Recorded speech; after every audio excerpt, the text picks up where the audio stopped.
A friend of mine stayed in a haunted South African hostel, and I'm sure he's not the only one. This particular building, built in the 1820s, used to serve as the magistrate's office before it became a school.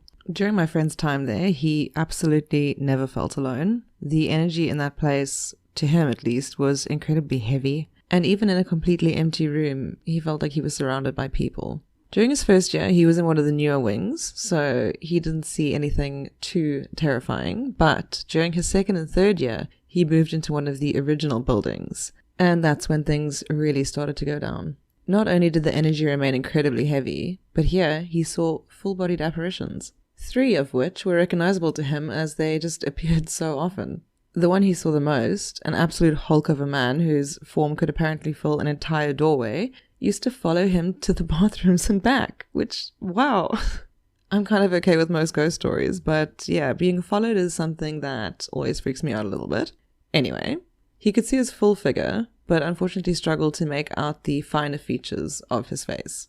And he'd follow him day and night. It didn't seem to matter. Obviously, it was easier to see him at nighttime, when the hallways were not filled with other students and the hustle and bustle of everyday life, but he was there. He could sense him, and if he concentrated, he could make out his figure amongst the other students. The second figure was a lady. Apparently she was a beautiful blonde lady, tall and always wearing red heels.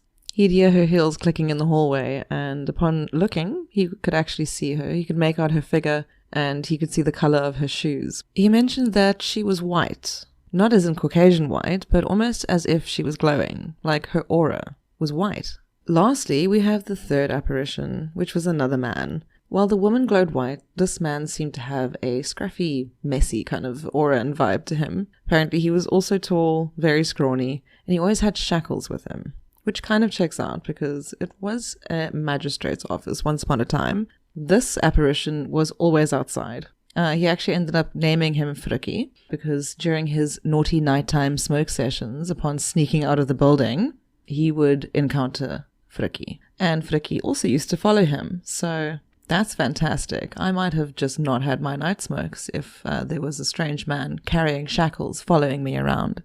The things we do for a smoke.